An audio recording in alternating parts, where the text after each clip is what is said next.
Enterrada en aquellas tumbas de mármol en las colinas de Montana, se encuentra la clave de uno de los capítulos más notorios de la historia del oeste norteamericano. Allí, hace alrededor 100 años, colisionaron dos culturas y antes de que el humo se hubiera desvanecido había nacido una leyenda. Actualmente los arqueólogos han sacado a la luz una nueva y dramática descripción de la batalla, eco de las matanzas de indios que durante tanto tiempo se han ignorado.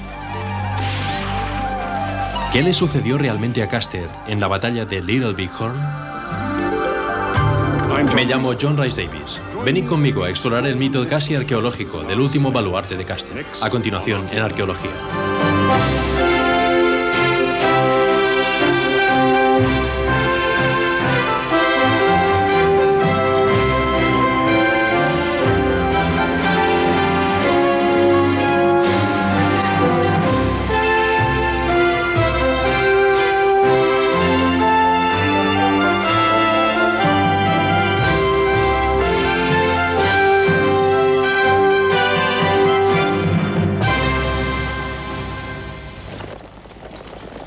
Eran los más valientes de entre los valientes, 210 hombres del 7º de Caballería de los Estados Unidos. A la cabeza de la columna iba el extravagante George Armstrong Custer. Rubio, ojos azules, osado y desafiante, era un ejemplo de valor.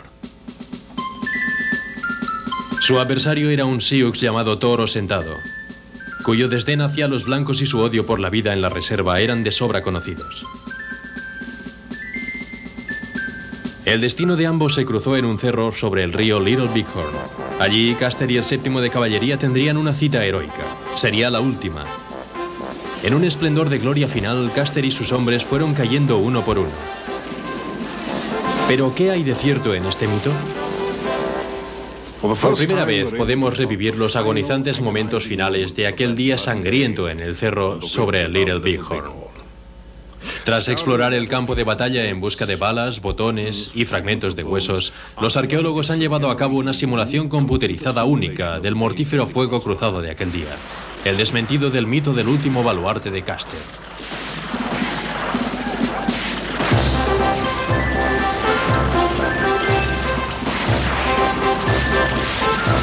A 200 millas al sudeste del campo de batalla de Little Big Horn, las Black Hills se elevan por encima de grandes llanuras. Es allí donde empieza la historia del último baluarte de Custer. Para los Sioux, las Black Hills eran el centro del mundo. Los indios estaban dispuestos a luchar por ellas a toda costa. Norteamérica se estaba desplazando hacia el oeste. A la cabeza iba el ejército de los Estados Unidos. Los Sioux y los Cheyenne del norte estaban siendo desplazados, y ellos atacaban trenes de pasajeros y de suministros que cruzaban la región.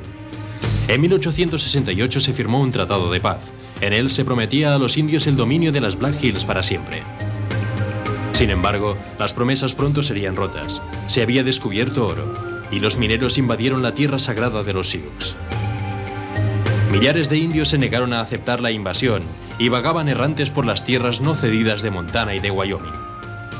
El gobierno de los Estados Unidos promulgó una orden según la cual se obligaba a los indios a volver a sus reservas el 31 de enero de 1876.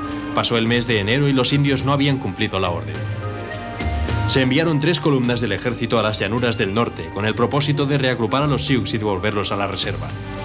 En una de las columnas iba el 7º de Caballería bajo el mando del general George Armstrong Custer. Héroe de la guerra civil, Custer era un manojo de contradicciones. Hambriento de éxito, caería víctima de una serie de errores de juicio. Una equivocación fatal le haría atacar a Toro Sentado. El líder espiritual de los Sioux tuvo una visión en la que vio soldados a lomos de caballos cayendo como saltamontes al suelo. Soldados muertos.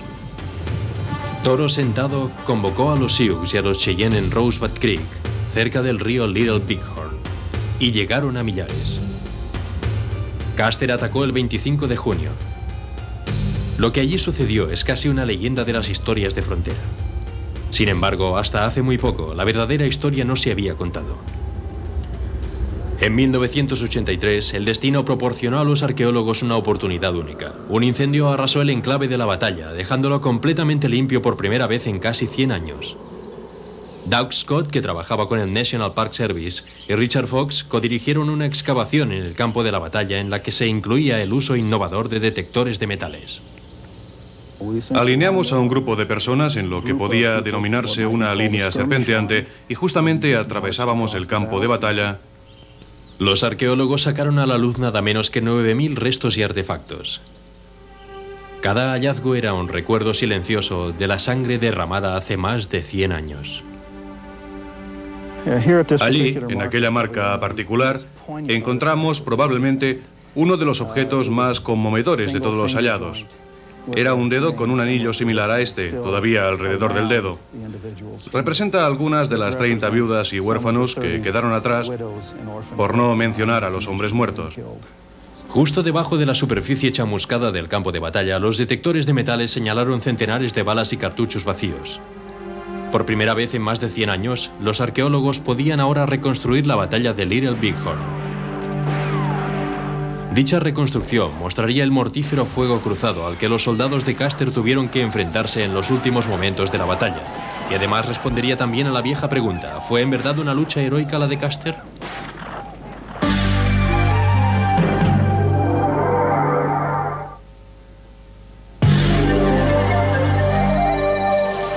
La batalla de Little Bighorn ha sido uno de los conflictos norteamericanos más estudiados. Sin embargo, muchas cosas permanecen todavía dentro de la especulación o el mito. El mito de Custer empieza aquí. Es un mito muy respetable que virtualmente tuvo su inicio cuando todavía el humo de las armas flotaba en el campo. Custer descendió por la quebrada de Medecintal hacia el vado con la intención de atacar el poblado situado al otro lado del río Little Bighorn. Fue interceptado por las hordas indias y obligado a alejarse del río hacia el norte, hacia Custer Ridge. Allí, él y sus hombres organizaron la osada defensa, la inútil defensa, y en cierto modo sacrificaron en ese momento glorioso hasta la última bala, hasta el último hombre, y con toda probabilidad el último hombre fue el propio Custer. Las excavaciones en Little Bighorn han confirmado este mito. La arqueología ha revelado que mientras el ejército utilizó carabinas Springfield y revólveres Colt, los indios le respondían hasta con 41 tipos de armas diferentes. Las balas y los cartuchos gastados todavía presentaban las marcas balísticas de haber sido disparados.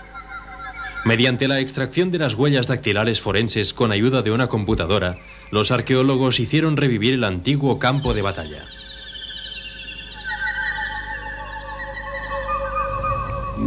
Cuando nos dedicábamos al proceso de identificación de las armas de fuego, al estudio de las huellas individuales en las agujas de percusión y a la observación de multitud de cartuchos indios, conseguimos comprobar posiciones indias nuevas y desconocidas hasta ahora. Y recopilando todo esto con la precisión de los planos computerizados, conseguimos ya trazar los movimientos individuales en el campo de batalla. Partiendo de que allí hubo movimientos de personas y de armas en las manos de dichas personas, logramos empezar a vislumbrar la dinámica de la batalla. Lo que ahora ha quedado claro es que, de hecho, en la quebrada de Medecintal, Custer llegó a la embocadura y sí existía el poblado indio al otro lado del río, pero no atacó ni le salieron al encuentro las hordas indias.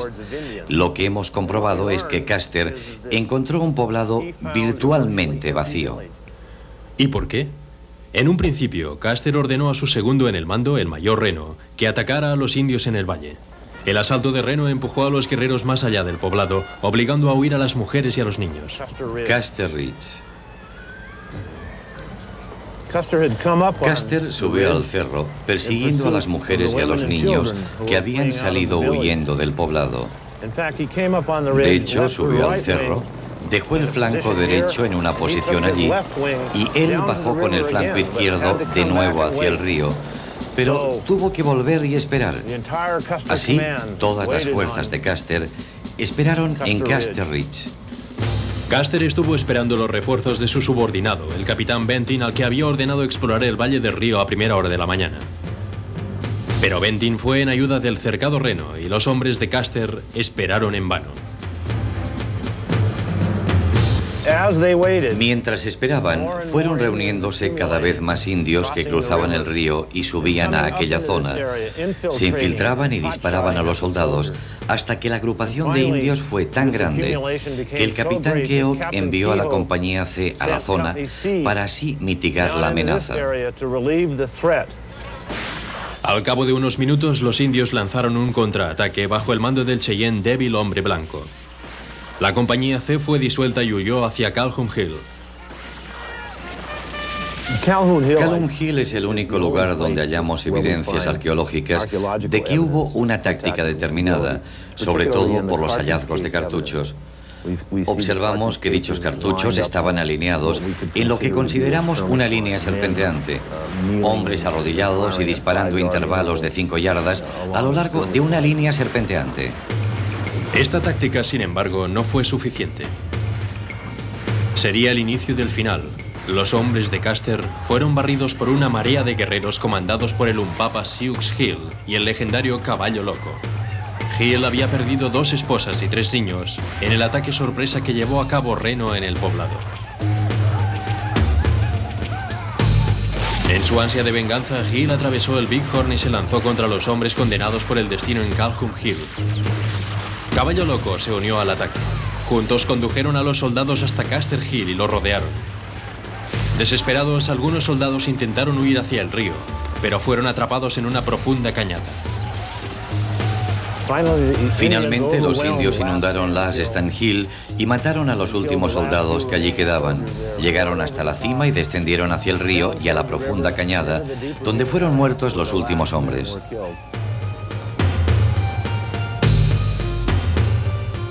Finalmente acabó la batalla. Duró algo menos de 1 hora y media. Lo que hallamos en el mito del último baluarte fue que, en realidad, no se trató sino de un forcejeo desesperado, lleno de confusión, caos, pánico y terror, como son la mayoría de las batallas. De hecho, en las batallas más decisivas, el final llega a través del debilitamiento psíquico. Para rehacer el escenario que sugiere la arqueología, Richard Fox volvió a una fuente ampliamente ignorada: las narraciones y las pinturas históricas de la batalla que hicieron los propios guerreros nativos. Lo cierto es que verifican los perfiles esbozados por los nuevos hallazgos arqueológicos. Las narraciones indias utilizan metáforas para referirse al pánico y al terror. Actuaban como si estuvieran ebrios, disparaban salvajemente, actuaban como si estuvieran locos, jugaban a la muerte y muchas otras metáforas. Observamos que los soldados no dispararon sus armas con demasiada frecuencia en determinados lugares en absoluto, y en cuanto a las narraciones indias, la mayoría de ellas lo confirman y en algunas hasta se dice que abandonaron las armas, lo cual de nuevo es indicativo del terror que les dominaba.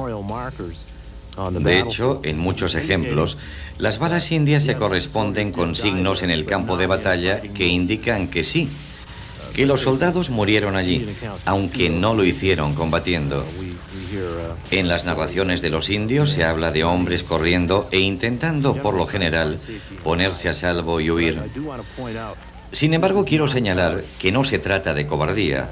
Aquellos hombres entraron en combate y eran valientes, pero cuando los efectos psicológicos del terror los superaron, no pudieron soportarlo.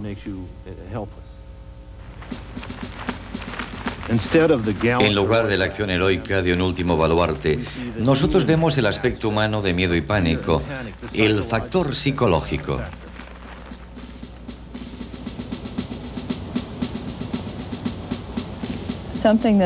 Algo que siempre está presente en la narración de esta historia son los errores de los soldados. Todo lo que hicieron fue un error.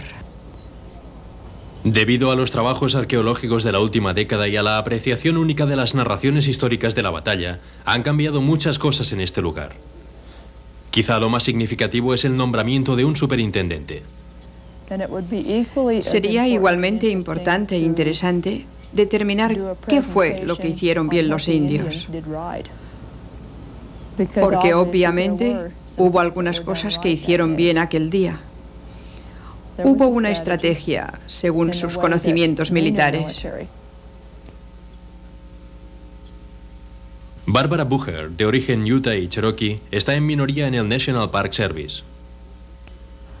Existen ahora 359 equipos en el servicio del parque, y de ellos, 36 mujeres son superintendentes, y de estas 36 mujeres, yo soy la única india norteamericana. Por esta razón, a veces me siento muy sola.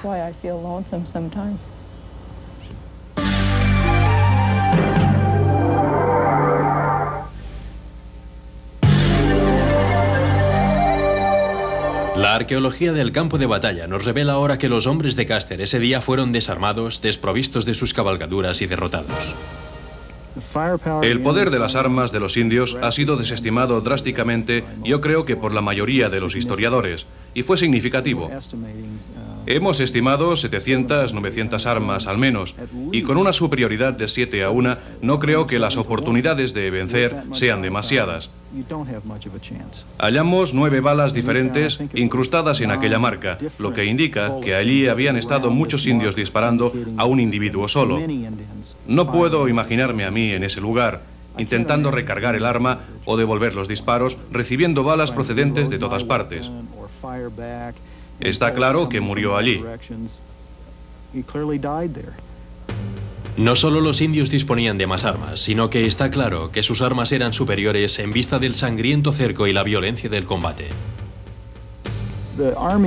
Las armas de fuego del ejército no eran de menor calidad, eran excelentes, pero las carabinas eran de carga, es decir, disparaban un tiro y tenían que cargarse antes de volver a disparar, y con los rifles de repetición que tenían los indios, que podían disparar de 7 a 16 tiros sin tener que detenerse a recargar, creo que fue determinante en la batalla y fue lo que situó en inferioridad de condiciones a los hombres de Custer. Por último, la historia dice que las balas y los cartuchos desenterrados en Little Bighorn no eran de una batalla, sino del drama épico entre dos culturas enfrentadas en un conflicto histórico. Y hasta en sus detalles existe una cierta ironía. Los cartuchos que utilizaban los indios eran del calibre 44, un 44 pequeño. Se fabricaban en Hartford, Connecticut. Sin embargo, los cartuchos del ejército, más grandes, se fabricaban en Springfield, Massachusetts, un poco más arriba. Lo que tenemos son dos culturas en conflicto que utilizan armas que fueron fabricadas por la misma cultura. Los soldados estaban luchando por lo que ellos creían, la expansión hacia el oeste y las instalaciones de los blancos. Pero también los Sioux y los Cheyenne luchaban por su modo de vida. La conservación de las praderas abiertas y la caza del búfalo, por la existencia que habían disfrutado durante siglos.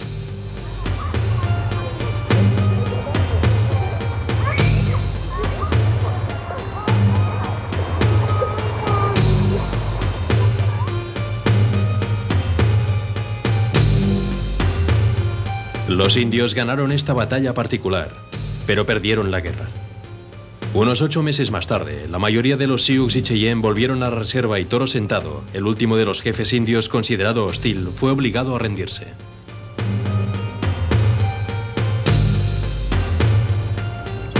El punto de vista indio nunca ha sido presentado tanto como el punto de vista no indio. Los relatos de la batalla fueron escritos y contados por los no indios. Creo que han existido muchos falsos conceptos, porque inherentemente los indios son un pueblo discreto. No somos un pueblo que escribe o tiene documentos. Toda nuestra historia es oral. En el pasado, creo que era más fácil para el público tratar con nosotros después de que hubiéramos muerto. Kitty Bell Dearnose, una india crow que creció aquí, es ahora conservadora del museo. Supervisa la conservación de unos 24.000 artefactos y 2.000 fotografías del 7º de caballería y de los jefes indios de la época. En nuestra colección tenemos 150 fotografías de George Armstrong Custer, porque al parecer Custer fue un hombre al que le gustaba ser fotografiado y se aseguraba de que el resultado fuera bueno. Me he familiarizado mucho con este hombre. En 1991 el Congreso cambió el nombre del lugar, que pasó a ser de Castle Battlefield a Monumento Nacional al campo de batalla de Little Bighorn. Me satisfizo el cambio de nombre porque mi abuelo está enterrado en este cementerio nacional. Fue un indio explorador de este lugar y mi abuela, Kitty Kitty Beldir-Ross, está enterrada con él. Esta es mi casa y creo que el nombre debería reflejar la geografía de esta zona en lugar de alguien como Custer, que estuvo aquí menos de una semana. Este campo de batalla fue anteriormente un lugar sagrado para el ejército norteamericano y el símbolo del dominio blanco sobre los nativos de Norteamérica. Actualmente se va a construir un monumento en honor de los guerreros indios que cayeron en la batalla de Little Bighorn. Esta es la medida de cómo ha cambiado la opinión de la historia norteamericana. Ahora ha sido sustituida por la conmemoración y el testimonio de buena voluntad, gracias a la confrontación con la verdad arqueológica acerca del pasado. Los individuos que estuvieron aquí, en Little Bighorn, eran algo más que meras ilustraciones en los libros, y a veces hasta puedo verlos en el campo de batalla, en el calor del día, vestidos con sus ropas militares de lana tras una cabalgada de 20 millas hasta aquí. Y veo el terror, y el miedo, y la excitación, y el agotamiento. En medio del calor de aquel domingo del mes de junio por la tarde, siento simpatía por ellos.